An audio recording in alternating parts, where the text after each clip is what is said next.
police wala gendarmerie bu koy jël dafa war a fondé wu sur une décision administrative te décision administrative boobu dañ ko war a motiver état de droit noonu lay fonctionner mais un commandant de brigade ou un général warul yeewu benn bés rek ne voilà kenn du dem fii parce que simplement président de la république dafay dem vous comprenez xam nga loolu xam man bi ma juddoo ba tey mosuma gis loolu mos ngeen gis fu président nekk ñu ne citoyens yi buñ fa dugg mais loolu amul fenn surtout dans un pays démocratique comme le nôtre. Voilà. Donc de manière officielle, juge bi tranché pour le moment. Non, juge bi tranché gul en ce moment maître El Hadj Diouf mooy plaider après ce sera maître Amadou Sall donc ñoom xam naa bu ñu paree dinañ mën a kii dinañu leen gën a mën a loolu xaw ma ci dara loolu waaw moo tax ñu ñëw fii. Résumé en français. Bon, comme je dis, on est dans un pays démocratique. J'ai dit une fois que dans un pays démocratique, on doit créer un équilibre entre l'autorité et la liberté. Mais chaque fois, l'équilibre doit être favorable à la liberté. C'est la démocratie. Maintenant, comment organiser cet équilibre? Il faudrait que les décisions que la police prend, n'est-ce pas, soient sous-tendues par une décision administrative motivée.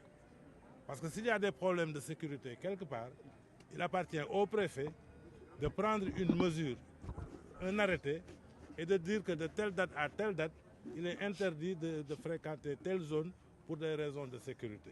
Et cette décision, elle doit être publiée pour qu'elle puisse être opposable aux citoyens sénégalais. Mais si cette décision n'existe pas, on ne peut pas prendre des instructions, les donner à des policiers ou à des gendarmes qui se mettent sur la route, qui, en dehors de tout contrôle routier, effectivement, le gendarme, quand il te contrôle pour des raisons, quand il contrôle ton permis de conduire, n'est-ce pas, tes pièces, il a le droit de t'arrêter pour ce contrôle-là. Et si tu ne t'arrêtes pas, tu commets le délit de refus d'obtempérer. Mais ce n'est pas le cas en l'espèce. Bougane n'était pas arrêté, n'est-ce pas, pour un contrôle routier. Et d'ailleurs même, il s'est arrêté. Il s'est arrêté. Le problème, c'est que après s'être arrêté et qu'on lui a notifié le motif pour lequel on l'a arrêté, n'est-ce pas, il a dit que je vais me rendre à Bakel. Parce qu'on est dans un pays démocratique. Il a même dit les mêmes mots qu'il avait... Mais oui, il a dit Il a même dit les mêmes mots qu'il avait... Mais oui, il a dit la même chose. Il a même dit la même chose. On a entendu les gendarmes et les policiers qui étaient là-bas.